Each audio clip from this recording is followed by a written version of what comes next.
নিজের আপন চাচা 50টা উট দিয়ে দিবে খাত্তাবের বেলা ওমরে। সবাই মিলে বলল কে কি দিবা, চান্দা ধরা হইল। সবাই বলল অন্তত 200 উট পাইবা ওমর। ওমর একখান কথা কবে, আপনার জীবনে এত জোরে কোনদিন ওয়াজে দেন নাই, 14 বছর ওয়াজ হইছে, এখানে কোনদিন এত জোরে আওয়াজ দেন নাই, এবার একটা আওয়াজ দিবেন। ওমর যা কয়, কি কয় বলেন? ওমর কয় হন নাফিদ গুলি দেখলাম তো সব নাফিতের বুকের কতটুকু ফাটায় জোর আছে, খালি মোহাম্মদের কল্লা উড়াই দাও, মোহাম্মদের কল্লা উড়াই দাও। আবু জাহিল্লার নেতারা কইছে তুমি, উনি কয় না আমি পারবো না, উৎপারে কইছে আমি পারবো না। তা আমার পরে যে ঠেইলেই দিলে, হ্যাঁ আমি আমি আমি কিন্তু শর্ত একটা, বিনা প্রতিদ্বন্দ্বিতায় মক্কার লিডার হবো আমি। আমার দিকে তাকাবেন আর এখন কানবেন। তখন আবু লাহাব আবু তালেব এক ধ্যানে ওমরের দিক তাকাই গেছে। ওমরের দিক তাকায় বলে, ওমর তোর বয়স তো 36 থেকে 38, কিন্তু আমার মন কেন যেন বলে এই টকবগে রক্ত গরম মোহাম্মদের কল্লা আনতে যাবি, তুই মনে হয় মোহাম্মদের কাছে মুরিদ হয়ে যাবি। এই বছর একজন সবচেয়ে বড় ভণ্ড যে 24 ঘন্টা গাঞ্জানে পড়ে থাকতো, দেখো নাই সর মনে যায় কি অলি হয়ে গেছে, হ্যাঁ দেখো নাই অলি হয়ে গেছে, পুটলা খোর হয়ে গেছেন, জেকের খোর। আলহামদুলিল্লাহ বলতে পারলেন না? বাসন্দে আবু তালেব বলতেছে, এবার দেখবো নবীর আশিক কয়জন আছে বাবা। আবু তালেব একজনে তাকায় আছে, ওমর রে তুই যে বাতিজার কল্লাটা ফেলে দিবি, ওই মাথার মধ্যে আমি আবু তালেব কত পানি ঢেলে দিয়ে গোসল করায় দিছি, কত সাবান দিয়ে গোসল করে কপালে চুমা দিয়ে আমি খাটের উপরে বসাইয়া নিজের হাতে পাক করে খাওয়াইছি, আজকে ভাতিজার কল্লাটা ফেলাই দিবি আমার।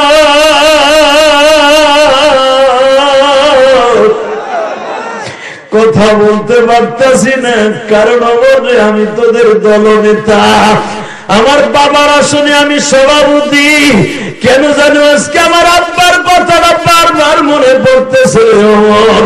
আমার বাবা যখন মোহাম্মদ রে আমার দায়িত্বে দিয়ে যায়, তখন আমার বলছিল, আবু তালেব রে আমার তারও 9 জন ছেলে 8 জন ছেলে আছে, কারো কাছে মোহাম্মদের দায়িত্বটা দিয়ে গেলাম না রে বাবা, তোর কাছে দিয়ে গেলাম, তুই আমার কলিজার নয়নের পুতলিরে দেখে রাখিস।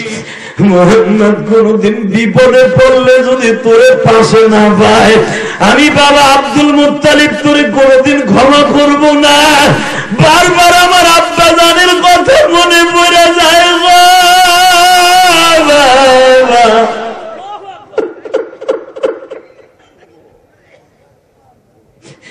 আমার আব্বা যদি আজকে পয়সা থাকতো রে, আমার বাতিদের নিয়ে ষড়যন্ত্র তো দূরের কথা, একটা বেঈমানও কথা বলতে সাহস পাইতি না। কেন আমি আবু তালেব চোখে দেখতাম, আমেনা যখন 6 বছর বয়সে মারা যায়, আমার বাতিজার উম্মে আইমান যেদিন মক্কা শহরে নিয়ে আসলো, ইন্না ওয়ালা বাইতি উজিয়া লিন্নাস লাল্লাযী বিবাক্কাতা মুবারাকাও ওয়া হুদাল লিল আলামিন।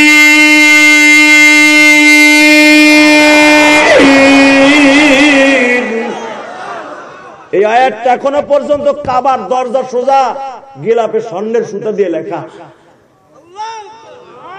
বাবা আমি বলছি না গুনাহ মাফ হয়ে যাইব। আবু তালেব কাফের কি কয় শোনেন, ওমর রে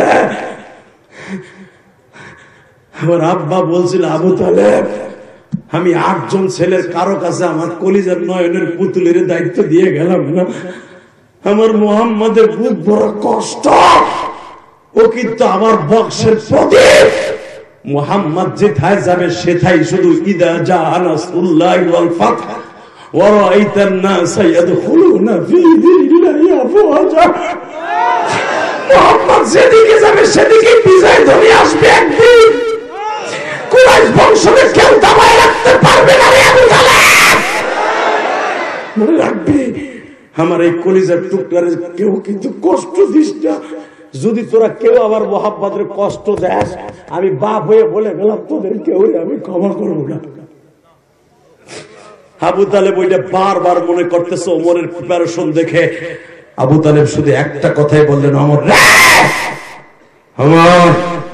আমি তোর বাপের সাথে রাজনীতি করছি ওমর, তোর বড় ভাইয়ের সাথে আমি রাজনীতি করেছি ওমর, শোন একটা কথা শোন রে ওমর, আমি তোর বাপের সাথে রাজনীতি করা লোক, তুই আমার ছেলের চাইতে বয়সে ছোট, কিন্তু মনে রাখবি অতি রঞ্জিত করিস না ওমর। মুহাম্মাদের বাপ হয়তো একা চলে গেছে, মুহাম্মাদের 8 জন চাচা সবাই মুহাম্মাদের দুশমন না, মুহাম্মাদের জন্য জীবন দেওয়ার চাচা অনেকজন দাঁড়ায় যাবে। কিন্তু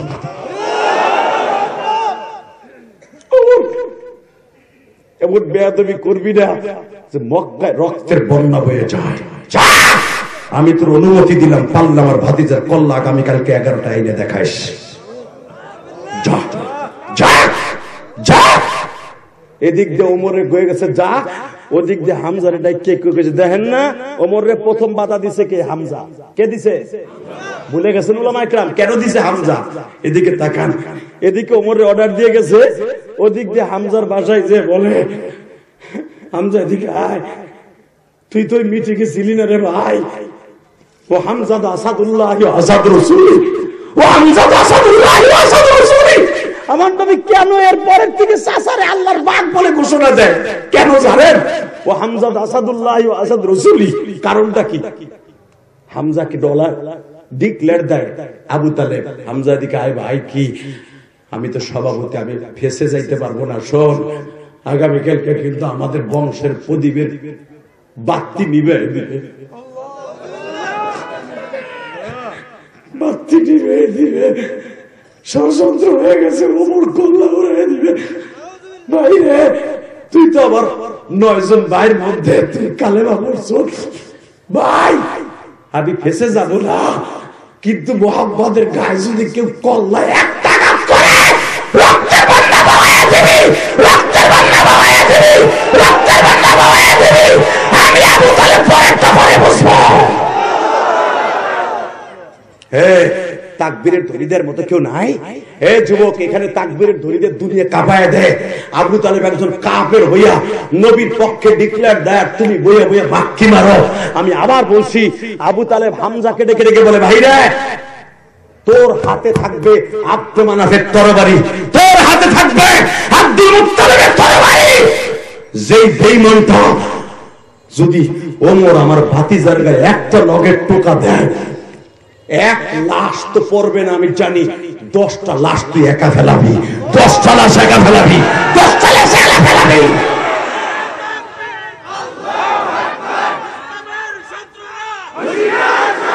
হামজা, কালকে দেখাই দিবি ভাতিজার পক্ষে তুই কতটুকু ভালোবাসা। হামজা আগের থেকে সারা রাত্রের ভিতরে 1 সেকেন্ড ঘুমায় নাই। কোন দিক দিয়ে? আমি খাত্তাবের পোলা, I am Abdul Muttalib ibn Abdul Muttalib, হেনা আমার ইবনে খাত্তাব, আর আমি হলাম আব্দুল মুত্তালিবের সন্তান আশিস। আশিস বড় ভাই যখন আমার পক্ষে আছে, আল্লাহ আমার সাথে আছে। আমার নবী এর কিচ্ছু জানে না, দরকার মারহাবা। নবীরে জানতেও দেয় নাই, ভাতিজারা কষ্ট পাইব, চাচারা জানতেও দেয় নাই।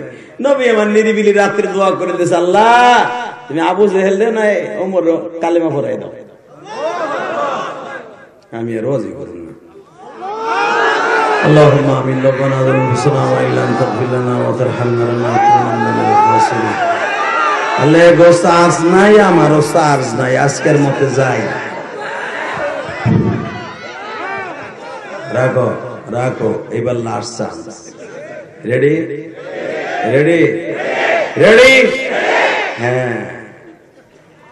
হামজা 1টা সেকেন্ডের জন্য ঘুমায় নাই, 1টা সেকেন্ড। আর একটা কথা আপনাদের মাঝখান দিয়ে বলি উলামা একরাম, আর একটা কথা বলে যে আল্লামা আজিজুল হক বুখারীর মধ্যে লেখছে, দেখবেন হামজার চাইতে হামজার বিবি ছিল নবীর বেশি পাগল। হ্যাঁ, অনেক পাগল ছিল। হামজারে কালেমা পড়াইছে তার বিবি।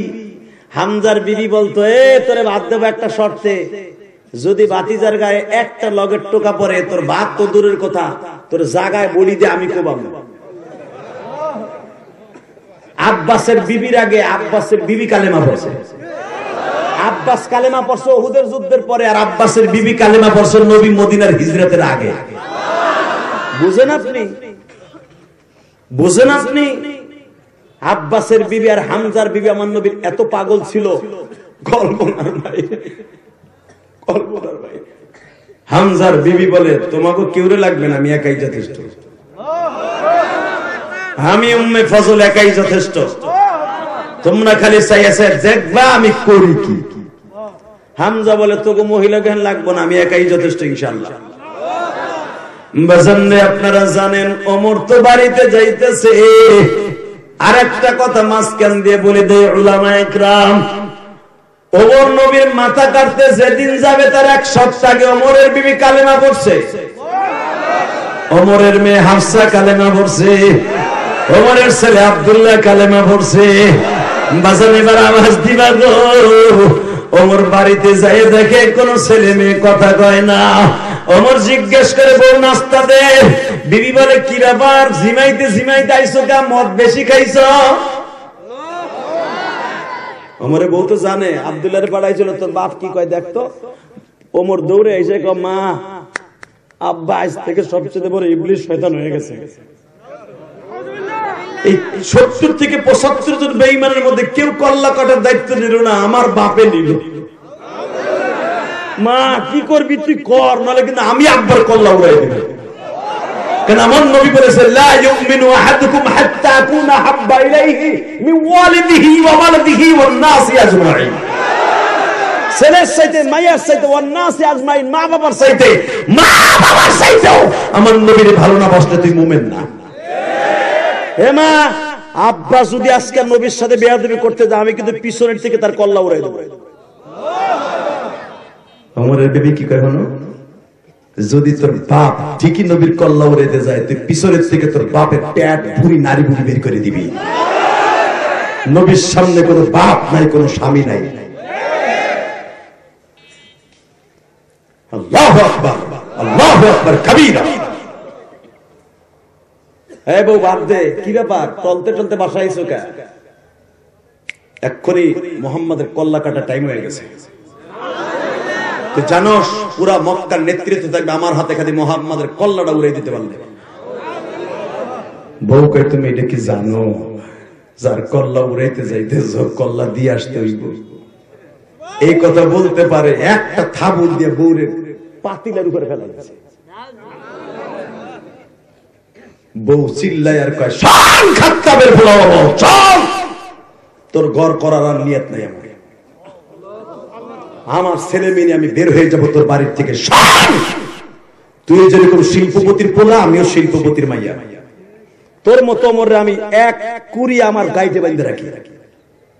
কিন্তু মনে রাখবি, আমি চ্যালেঞ্জ করলাম খাত্তাবের পোলা ওমর, আমি চ্যালেঞ্জ করলাম, মুহাম্মাদের কল্লা উড়ানো তো দূরের কথা, কল্লা দিয়ে আসতে হবে, কল্লা দিয়ে আসতে হবে। খাবারের প্লেট ধাক্কা দিয়ে লাথি দিয়ে ফেলে দিয়ে, দেখবেন বানানো কথা আমি বলি না, ধাক্কা দিয়ে ফেলে দিয়া রাস্তা দিয়ে আরো মেজাজ ফায়ার হয়ে গেল। বলতে বললো কল্লা দিয়ে আসতে হবে। তোর মুহাম্মদ তাহলে আমার ঘরে আগুন লাগাই দিছে, আমার পোলার ভিতর আগুন লাগাই দিছে, আরো রাগ চাচ্ছে। রাস্তায় বের হওয়ার সাথে এই যে মক্কা টাওয়ার যেখানে আবু বকরের বাড়ির সিফের মধ্যে যখন আইছে, দৌড় দিয়ে হাল লাগিয়ে দেয় নাইম বিন বশির খারাই দিছে, কি ও মুস্তাওয়াজি দাও কই যাস? নাইম বিন বশির আবার আরেকটা শিল্পপতির পোলা, ওমরের বাপের চাইতে কোটিপতি। আল্লাহু আকবার বলতে পারেন না? জাবালে কাবা, যেটা জাবালে কাবার পুরো চত্বরটাই নাইম বিন বশিরের বাপের জায়গা। আর এখানেই বদমাশ গুলা কুস্তি লাগতো, এই পুরা মাঠটাই ছিল নাইম বিন বশিরের বাপের জায়গা। নাইম বিন বশির কি রে ওমর খাত্তাবের বলা, কই যাস? নাক ছিটকাইতে ছিটকাইতে, হে তুই মিটিং এ ছিলি না? মুহাম্মাদের কল্লা আনতে যাই। চুপ, মুহাম্মাদের কল্লা আনতে যাই। তোর বোনের খবর লা মগা, তোর বোন কালেমা পড়ছে, যাই দেখ কল্লা আনতে যাই। মগার পর মগা, মগা কোথাকার, তোর পাম দিছে আর ফুল, তোর নেতৃত্ব, তোর বোনের নেতৃত্বকে দেখ, তোর বোন কালেমা পড়ছে ফাতেমা, যাই দেখ। এদিক দিয়ে বউ দুশ্মন, এদিক দিয়ে বউ বোন, যেই বোন রে মোমর বিয়া দিতে যে 1 মাস পর্যন্ত মেজবানি খাওয়াইছে মক্কায়, যেই বোন একটা মাত্র বোন ফাতেমা এটারে বিয়া দিতে। বাজান দেবার আমার দিকে তাকান, জমিনের মালিক কে? হযরত ওমরের মাথা আরো গরম হয়ে গেল। বাবা, মান ইয়াহদিহিল্লাহু ফালা মুদিল্লা লাহু ওয়া মান ইউদ্লিলহু ফালা হাদিয়া লাহু। হিদায়াত আমার মাওলা যারা দিবে, দুনিয়ার আর কেউ গোমরা রাখতে পারে না। যুবক, তুমি ওয়াজে পড়ছো, ওয়াজটার হিদায়াতের মালা বানাই নিয়ে যাও। এ ভাইরা, একসাথে 2 বন্ধু আছে শোনার জন্য আসছিলি, তোর বন্ধু ডাইনে বামে তাকায় দেখ, ওয়াজের মাঠে বসে নাই, এখনো দোকানে ঘুরতেছে। তাহলে বুঝিয়া নাও, ওমরের মতো তোর হিদায়াতের মালা আল্লাহ দিয়ে দিবে আজকে।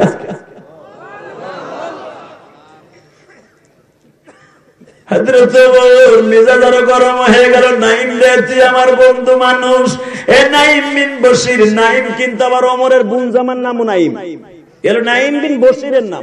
নাইম বলতেছে, নাইম বিন বশির, ওমর বোনের খবর ল, তোর বোন জামাই নাইম আর ফাতেমার খবর ল। ওমর বলে, ভাই তুই কস কি? চুপ!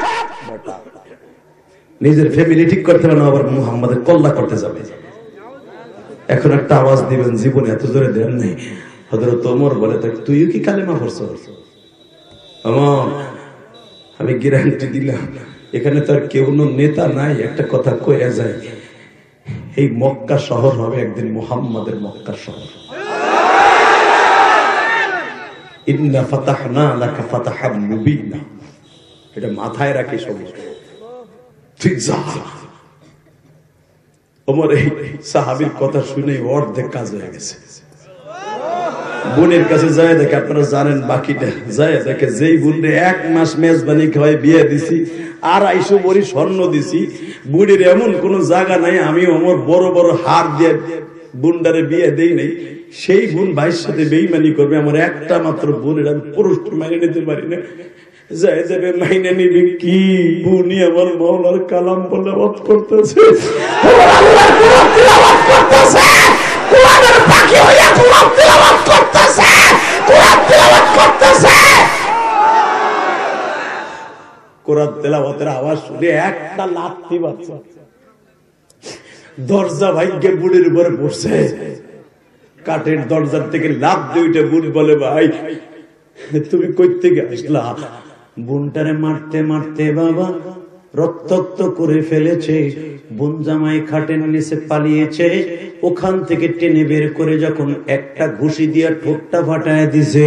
হে আমার মা বোনেরা, যারা আমার ওয়াজ শুনতে আসছেন গো মা, পারবেন কি স্বামীর এইভাবে ভালোবাসা দিতে? ওমরের বোনটা লাফ দিয়ে দাঁড়ায় কয়, খাত্তাবের পোলা ওমর, আমি কিন্তু বেনতে খাত্তাব, তুমি খাত্তাবের রক্ত তোমার গায়ে, খাত্তাবের রক্ত আমার গায়ে। তুমিও যুদ্ধের ট্রেনিং জানো, আমিও যুদ্ধের ট্রেনিং জানি। আমারে মারছো মারছো, আদরের বোন মারছো, বড় ভাই হইয়া কিছু বলি নাই। আমার প্রাণ প্রিয়তম স্বামীর গায়ে যদি আর একটা আঘাত করো, আমি তোমার তরবারি দিয়ে তোমারে দুই টুকরা করে ফেলবো, তোমারে দুই টুকরা করে ফেলবো, তোমারে দুই টুকরা করে ফেলবো। নিজের জীবন নিজে শেষ করবো। খবরদার খাত্তাবের পোলা ওমর, আর একটা আঘাত করবে না আমার স্বামীর গায়ে। ও পরের ছেলে।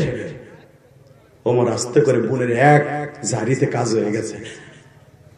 তুই আমারে মারবি? আমি তোরে মারবো, কারণ আমার নবীর জন্য সারা দুনিয়া আমি একাকার করে ফেলতে পারি। নবী আমার সাথে বড় হয়ে গেল। আরে তোর চাইতে কি, আমার মা বাবা যদি বেঁচে থাকতো তাদের চাইতে আমি প্রিয় আমার নবী, জানের চাইতে আমার নবী, মানের চাইতে আমার নবী, সারা দুনিয়ার চাইতে আমার নবী। বোনের এই ডায়লগ শুনে দেখে, বোন ডায়লগ দিতেছে আর রক্ত গুলো সোয় সোয় পড়তেছে। রক্ত দেখে ওমর দুর্বল হয়ে গেলেন। তোর জীবনে একটা চটকানি মারি নাই, তুই আমার আদরের বোন, তোর নিজের হাতে গোসল দিছি, তোর বিয়ে দিতেছি, 1 মাস পর্যন্ত আমার কত টাকা খরচ করছি, তুই আমি মারছি মুহাম্মাদের কারণে। তুই কি জানিস মোহাম্মদ? সঙ্গে সঙ্গে ওমরের বিবি বলে, বাইরে ওয়াইদা তুরিয়াত আলাইহিম আয়াতুহু যাদাতুহুম ঈমানান ওয়া আলা রাব্বিহিম ইয়াতাওয়াক্কালুন।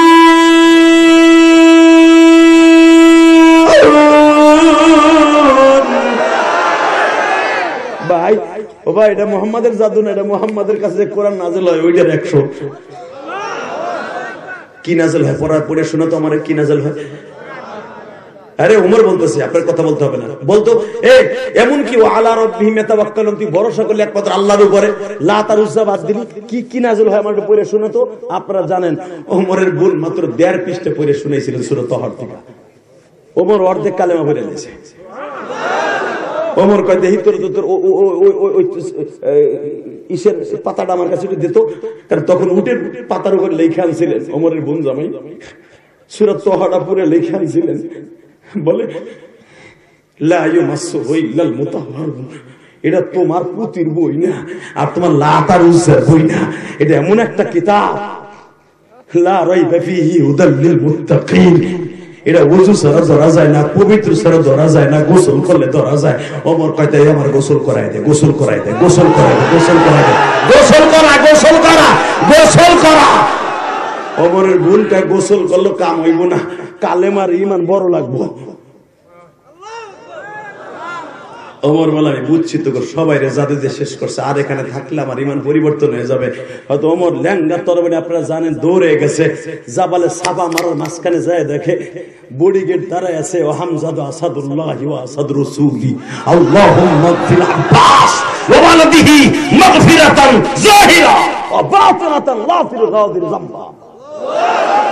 নবী সাফাদের কোয়ালিটি বর্ণনা করছে, জানেন না হাদিস আপনার উলামায়ে? যখন বলেছে হে ওমর তরবারি খাবে ঢুকা, আমার মাথা নিচের দিকে দেখ, মারহাবা বললেন না? আমার ভাতিজা কোন কোরআনের মশক করাইতেছে। গতকালকে সূরা আম্বিয়ার 27 আয়াত নাযিল হয়েছে, ওটা মশক হচ্ছে মুসলমানের মাঝে। সূরা মুজাম্মিলের কিছু অংশ নাযিল হয়েছে কালকা, আজকে ওটা মশক হচ্ছে। আমার গলা নামা, তরবারি খাপে ঢুকা। আসলে আপনার কষ্ট হয়ে গেছে, আমি বুঝে ফেলছি রে ভাই। তাহলে এইখানে একটা আওয়াজ দিবেন না, আর আমি হেন ওয়াজ করবো, আমি খাইয়া আমাকে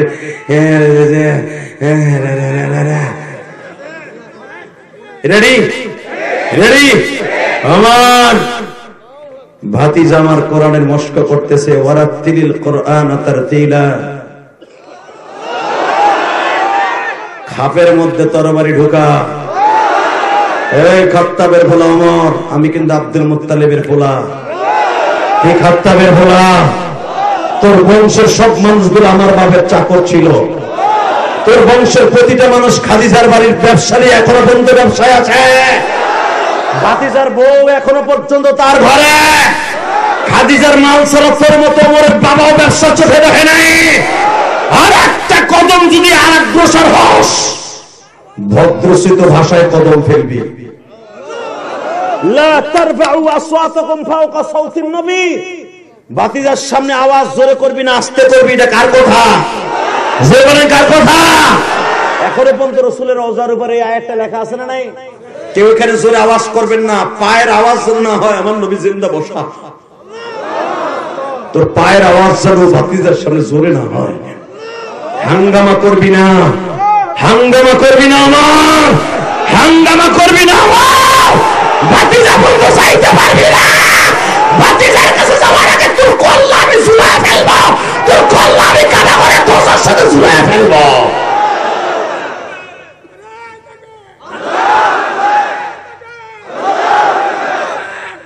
আলেম ওলামার বিরুদ্ধে মামলা করছে সাত গুরু।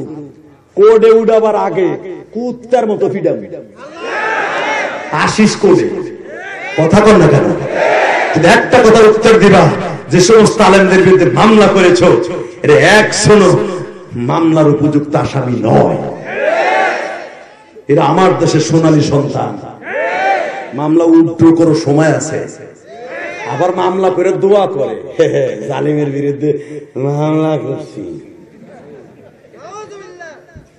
কষ্ট হইতেছে? 1 মিনিট। হ্যাঁ হ্যাঁ হামজা বার্সিডিং করবা না, গলা নামায় কথাটা খাত্তাবের বলা চাচার লাগার ওমরের লাগে কথা কাটাকাটি হচ্ছে, নবী আমার শুনিয়ে লাইছে। আপনারা জানেন বাকি অংশ। আমার নবী বলতেছে, চাচা লাইন ক্লিয়ার করে দেন,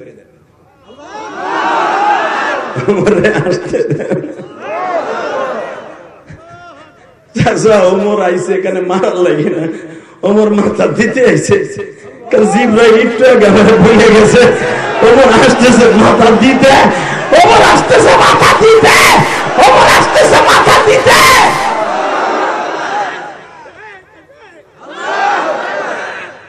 বাবা আপনারা জানেন যে ওমর 5 মিনিট আগেও জানোয়ার ছিল, এত মানুষের মারার পরেও নবীর কল্লা উড়াইতে আসে, এখন সেই ওমর আনোয়ার হয়ে যাবে। যুবক রে, কথাটা কেন বলছিলাম, তুই জীবনে যতগুলা করছিস তোর মতো জানোয়ার কেউ নেই।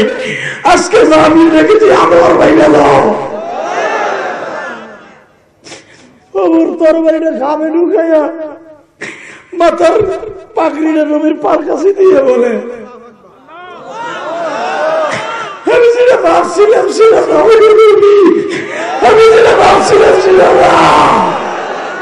এই মানুষ কোনদিন সত্যরাজি হতে পারে না। যেই মানুষ আমারে কয়ে আমার চাচা আসতে দাও, ওমর মাথা দিতে আসছে, ওমর দিতে আসে নাই।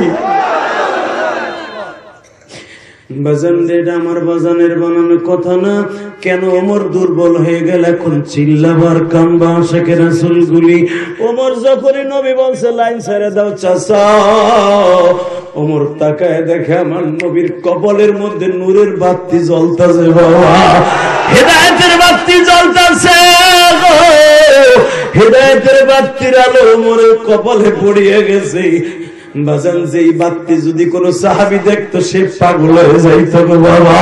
হযরত ওমর বলে খেলাফতের আশিদার মধ্যে দেখবেন, হযরত ওমর বলে কেমন একটা আলো জানো আমার কপালে আর চোখে লাগলো, আমি আর মাথা উড়াবার চিন্তা ভাবনা নাই, আমি নিজের পাগড়ি নবীর কদমে রাইখা মাথার নিচে করে দিয়ে বসে আছি। নবী আমার কবরে চুম্বন করে বলে, ওমর রে, এই মাথা তো নিশা করার জন্য নয় রে ওমর, এই মাথাটা কিয়ামত পর্যন্ত থাকবে ইসলামের জন্য। লাম নাদউ মিন দুনিহি ইলাহান লাকাদ কুননা ইদান শাতাতা।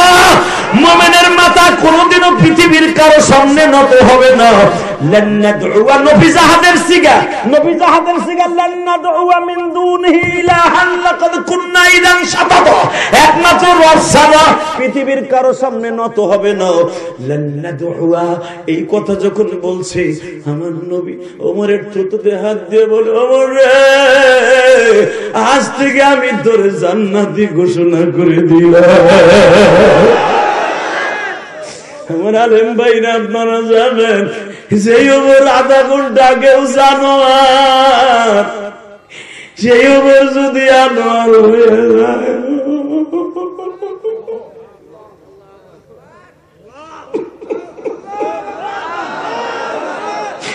পৃথিবীতে আমরা এমন গুনাহ করি নাই কোন আলেমের কল্লা উড়াবো, কোন ওলির কল্লা উড়াবো, কিন্তু বাবা পৃথিবীর দোজাহানের বাদশা যার চরিত্রের গ্যারান্টি আল্লাহ কোরআনে এইভাবে দিছে, ওয়া ইন্নাকা লাআলা খুলুকিন আযীম। কুল ইন্নী রাসূলুল্লাহি ইলাইকুম জামিআ ওয়া আতাইনা মুসাল কিতাবা ওয়া জাআলনাহু হুদাল লিবনি ইসরাঈলা আল্লা তাত্তাখিযু মিন দুনি ওয়াকিলা। হে মুসা, তুই বনি ইসরাইলের ওই গোপালগঞ্জ জেলার নবী, তোর ভাই টাঙ্গাইল জেলার নবী, তোর শ্বশুর সোহাইব মাদাইন জেলার নবী, আর আমার নবী যখন দুনিয়া আসবে গো, তারে ডিক্লার দেব, মোহরের নবুয়তের চারপাশে লেখা থাকবে, কুল, নবী আপনি বলেন, ইন্নী, আমাকে, রাসূলুল্লাহি ইলাইকুম জামিআ, আমি সমগ্র পৃথিবীর বিশ্ব নবী। দুনিয়ায় কোন মানুষকে বিশ্ব নবী বলে আল্লাহ লকব দেয় নাই। অনলি ওয়ান একজন নবী সারা দুনিয়ার নবী, সে হলো আমার এতিম নবী মুহাম্মদুর রাসূলুল্লাহ। আমার ওই নবীরে যদি বাংলার জমিনে কেউ গালি দেয়, ওর জায়গায় কল্লা উড়ায় দিব। মান সাব্বা নাবিয়ান ফাকতুল, এটা ফতোয়া আমার নবী শরবীর।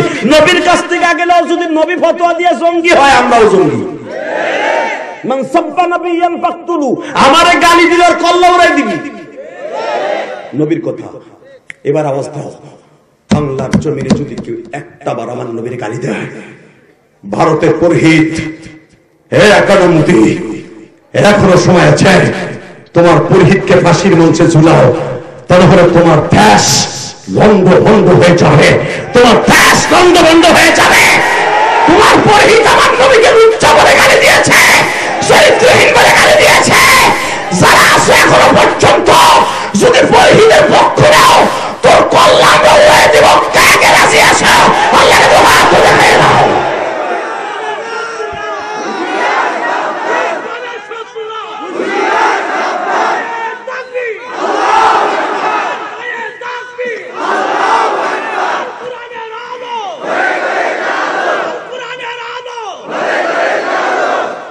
আলহামদুলিল্লাহ বলেন। আল্লাহ দেখো, এরা আনোয়ার হইতে আসছে আজকাল, এরা জানোয়ার আর থাকবে না। তুমি এদের সবাইকে আনোয়ার বানাই দাও আল্লাহ। এরা কোন মায়ের সন্তান আমি জানি না। আমি আমার জন্ম দক্ষিণী মাকে 12 বছর বয়সে হারাইছি। মায়ের কষ্ট বুকে নিয়ে আলেম হয়েছি। আমার মা বলতো, ইলিয়াস রে, তুই যদি আলেম হস, আমি তোর দুধের দাবি ছাইড়ে দেব। আমার মা ভাবছিল আমি বুঝে আলেম হবো না। আমি খুব দুষ্ট ছিলাম রে ভাই, অনেক দুষ্ট ছিলাম। আমার মা বলছিল, সেই 89 সালের কথা, আমার মা বলছিল, তুই মাদ্রাসা ছেড়ে আসিস না বাবা, তুই যদি আলেম হস, আমি মা তোর দুধের দাবি ছেড়ে দিব। আমি 1999 সালে দাওরা পড়ছি বাবা, ঘরডাঙ্গা। 2000 সালে পাগড়ি নিয়েছি আমার আলেম ভাইরা। যদিও দেখো দাড়ি মুছ পাকে নাই, কিন্তু আমি আজকের আলেম না বাবা। আমি তোমার দুটো পাও ধরে বলে দিয়ে যাই, আমার জন্ম দুঃখিনী মায়ের একটা ওসিয়ত ছিল, ইলিয়াস কোনদিন যদি আলেম হস, আমার জন্য প্রতিটা রাত্রে দোয়া করবি আর গান গাবি।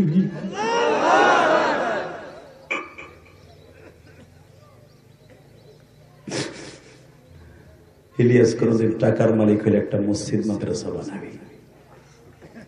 এই মাদ্রাসার মুহতামিম গিয়েছিল, জিজ্ঞেস করো বানানো কথা আমি বলি না, জিজ্ঞেস করো 4 কোটি টাকা খরচ করে একটা মসজিদ বানাইছি কেরানীগঞ্জে। জিজ্ঞেস করো যে গিয়েছিল ওই যে হুজুর মুহতামিম। হ্যাঁ, আমি না মিথ্যা কথা বললাম, ওই বেটা কইব, ওই বেটা দাওয়াত দিয়েছে আমার মাদ্রাসায় যাইয়া। যদি ঢাকার ভিতরে কেউ বলতে পারে হুজুর সমালোচনা জিহাদির করতে পারবেন, আমার স্থানে আসতে পারবেন না, চ্যালেঞ্জ করে বললাম। নিজের অর্থায়নে 4 কোটি টাকা কোন হুজুর গিরার মধ্যে গিরাই ভেঙ্গিয়া খিরাই ভেঙ্গে খাইয়া মসজিদ করবা পারলে দেখাও।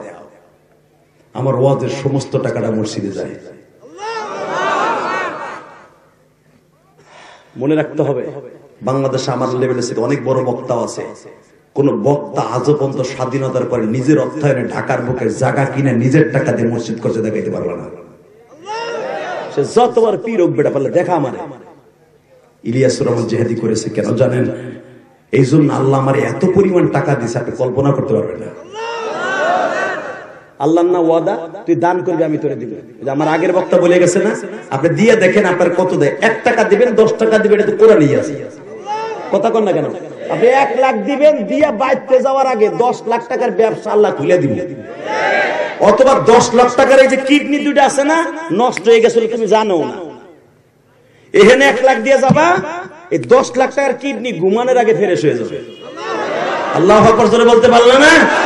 আমি মাঝে মাঝে বলবো, সরমনাল এক মুরিদ ছিল, সদর ভাই নাম, জুরাইন বাড়ি, 4টা রুলিং মিলের মালিক। কয়টা? জোরে কন, জোরে কন, কয়টা? 4টা। এক একটা রুলিং মিলের দাম কত জানেন? ওই জামানার, সেই 2003 সালের কথা কই, এক একটা রুলিং মিল বানাইতে লাগতো অন্তত 25 কোটি টাকা। সেই 2003 সালে যদি এক একটা মেশিন দাম 2 কোটি, 3 কোটি, 5 কোটি টাকা লাগে, এরকম 4টা রুলিং মিলের মালিক ছিল সদর, মরহুম পীর সাহেবের মুরিদ ছিল। আমার কয়ে যে হাদি এদিকে আও, তুই আমার নাতি না, হ তোর ওয়াজে মানুষ কান্দে দেখছে, আমার শায়েখের কথা কান্দে, হয়ে যে হাদি প্র্যাকটিক্যাল কোন মৌলার কোনো কিছু পাইছো ট্রিটমেন্ট? আমি বললাম না দাদা, কি হইছে? কখন আমার কিডনি কিন্তু দোনোটা ফ্রেশ, এই দোনোটা কিন্তু বাদ হয়ে গেছিল। দাদা কেমনে কি হইলো? আমার শায়েখ কইছিল আসাদকাতু তারাদ্দুল বালা, দান করলে বালা দূর হয়ে যায়। আমার শায়েখ আমার পোলাপান তো রক্ত গরম, আমার এই সিঙ্গাপুর পাঠায় দেবে, সিঙ্গাপুর পাঠায় দিয়া 2টা কিডনি পাল্টাই নিয়ে আসবে। 2টা কিডনির দাম হলো 25 লক্ষ টাকা। 2003 সালে 25 লাখ টাকা লাগবে 2টা কিডনি পাল্টাইতে। আবার মাঝে মাঝে মাসে মাসে ডায়ালিসিস করার জন্য সিঙ্গাপুর যাই দেবো। এদিক দিয়ে পরে দেখলাম মরার আগ পর্যন্ত প্রায় 1 কোটি টাকার উপরে লাগবে। তো আমি বার্ডেন হসপিটালে রাত 3টার সময় মৌলার একটা ডাক দিয়ে বুঝে কইলাম যে আমার 1 কোটি টাকা লাগাই তোমার লাভ আছে? তোমার কি লাভ আছে? আর আমি কিডনি 2টা খ্রিস্টান কথা দিব না। এবারে হে এবারে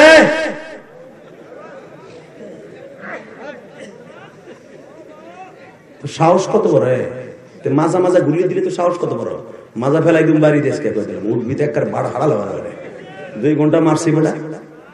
আলহামদুলিল্লাহ বলে সদর সাহেব কইতেছে দাদু আজকে নাই, আল্লাহ তার কবরটা জান্নাতের টুকরা বানায় দাও। সে নিজে আমারে কয়ে যাদি রাতে 2:30টার সময় মওলারে বুঝ দিলাম 2 রাকাত নামাজ পড়া, কিডনির যন্ত্রণায় বেডেও শুইতে পারি না, হাঁটতেও পারি না, চড়তেও পারি না, জিকিরও করতে পারি না, 1.5 মাস ধরে হালকা জিকিরে যাইতে পারি না। মওলারে বুঝ দিলাম আগামী কালকে আমার টিকিট নিয়ে যাবে পোলারা সিঙ্গাপুর। মওলা নিয়ে তোমার লাভ আছে, আমি 1 কোটি টাকা আমার কিডনি ভালো করে দিলে 1 কোটি টাকা 10টা মাদ্রাসায় লিখে দিই, আমারে নিও না। এই যে 1.5 মাস বিছানে তুলতে পারি না, রাত 2:30টার সময় মওলারে বুঝ দিলাম, 3টার সময় দেখি আমার কিডনির ব্যথা নাই। আমি 10 তলা থেকে বাড়েন 10 তলা থেকে দৌড়ে নিচে নামলাম। পিজি হসপিটালে মসজিদে ফজর নামাজ পড়লাম। 2 ঘন্টা মওলার হালকা জিকির চিল্লাই চিল্লাই জিকির করলাম। পেটের পিটির উপরে জোরে জোরে ঘুষা মারলাম। দেহে আমার কোনো ব্যথা ব্যথা কিচ্ছু নাই। সকাল 9টা পর্যন্ত আমি রাস্তা দিয়ে দৌড়াই। আমার ছেলেরা মাইক পাঠাই দিছে 8টা 10টা মাইক। একজন পাগল সদর নামে কিডনি রোগে আক্রান্ত, সে পাগলের রাস্তায় নেমে গেছে, ব্যথায় যদি কেউ পেয়ে থাকে দিতে পারলে তারা পুরস্কার দিব। আমি লিফটে 10 তলায় উঠি নাই, আমি হাইটে উঠছি। হাইটে উঠে যখন রুমে গেছি যাই আমার পোলার বউরা কাঁদতে, আমার বউ কাঁদতে, আমার ভাইয়ারা কাঁদতে, আব্বা তুমি বই গেছিলা? মা আমি মাওলার সাথে প্রেম করতে গেছিলাম, প্রেম টেম করা শেষ, চল বাইতে যাই। আমার কাছে মনে দিয়ে পাগলা কয় কি এই উপন্যাস, লাইলি মজনুর উপন্যাস মনে হয় না। হে তুমি কি কি কও? চুপ কর, আমার মরহুম আমার শায়েখও জানে, তুই জানো? আমি বললাম তারপরে দাদা তোরা নামাজ করস? আমারে কয় তোরা নামাজ, তোরা আমার সবাই দাদা কষ্ট, তোরা যত চ্যাংরা বক্তা আছো এরকম করতে পারবি? তুই জানোস না? তুই জানোস না? তুই জানোস না মাওলারে বুঝ দিলে বুঝ মানে বুঝের একটা টাইম আছে। মিনাল লাইলি ফাতাহাজ্জাদ বিহি নাফিলাতাল্লাহ, ওই সময়টা হইতে হবে তাহাজ্জুদের সময়। বুঝ দিছি, মাইনা নিছে, বাসায় 1 কোটি টাকা 10টা মাদ্রাসায় আমি দান করে দিয়েছি। আমি এখন ভালো, আমার কিডনি ডায়ালিসিস করা লাগে না। আমার মোস্তফা জামান আমার হলো কিডনি ডাক্তার, আমার প্রতি মাস মাস চেকআপ করা। আপনার কিডনি 16 বছরে বলার মতো। তো মওলা বলে সরে না, কে সরে না বলে বুড়া? খালি ডাক্তারের পিছনে দৌড়াইবা, দিয়ে দেখো রাসূলের হাদিস, আল্লাহর রাস্তা দান করে দেখো। আমি আল্লাহর কসম করে বললাম তোমার সবচেয়ে বড় রোগ আল্লাহ ভালো করে দিবে যদি রাসূলের হাদিস সত্য হয়। আল্লাহু আকবার জোরে বলতে হবে। আমার সাথে একটা কথা বলতে হবে, দুনিয়া যতদিন বাঁচবো 5 ওয়াক্ত নামাজ পড়বো। কে কেড়ে দিয়েছে? আল্লাহকে হাত তুলে দেখো, দেখা দেখা বেটা, দেখা দেখা যুবক 5 ওয়াক্ত নামাজ পড়বি জীবনে, আল্লাহর কাছে যা চাওয়ার চাইয়ে নিবি। নামাজ 2 নম্বর একটা কাজ করবি, যতদিন বাঁচবি মা বাবার খেদমত করবি। যে যুবকের সাথে মা বাবার দোয়া থাকবে, ওর কিডনি নষ্ট হবে না, হার্ট নষ্ট হবে না, ওরে কেউ গুলি করে মারতে পারবে না, ওর রিজিকের কোনোদিন অভাব হবে না। আর সাদকাতু তারাদ্দুল বালা যেরকম হুমা জান্নাতুকা আও নারুকা, মা বাবা জান্নাত, মা বাবা জাহান্নাম। জান্নাত জাহান্নাম মা বাবার কাছে কিনে নিবি। রাজি আছো না? নাই? 30টা সেকেন্ডে বলবো, আমার মতো কার জানি মা নাই। আমি যদি পারি কোটি কোটি টাকা খরচ করে মসজিদ বানাইতে, তুমি তোমার জন্ম দক্ষিণে মায়ের কবরটা জান্নাতের টুকরা করার লাগে দরকারে জায়গা বেইসা হইল এই মাদ্রাসার একটু জায়গা কিনে দেওয়ার লাগে আল্লাহর কোন একটা বান্দা আছো কি 1 বছর সময় দিয়ে হইলো, 1 বছর সময় তোমার আমি দিলাম তোমার মায়ের কবরটা জান্নাতের টুকরা করতে। তুমি যদি শুনতা তোমার মায়ের কিডনি দুইটা বাদ হয়ে গেছে, আমার মনে হয় মা বাবার পাগল সন্তান হইলো ওর কিডনি বেঁচে হইলো মায়ের ট্রিটমেন্ট করাইতে হবে। এখন যদি তুমি শোনো তোমার মা কবরে আগুন জ্বলতেছে, ওই মায়ের আগুন নিবাবা না? নিবাবা? 30 সেকেন্ড একটা লোক লাভ দিয়ে দাঁড়িয়ে বলতে পারবা হুজুর আমার জন্ম দক্ষিণী মায়ের জন্য বাবার জন্য 2টা লোক আমি চাবো, দেখি তো মায়ের পাগল কয়জন আছো এই মাদ্রাসার লাইগা জান্নাতের টুকরা তোমার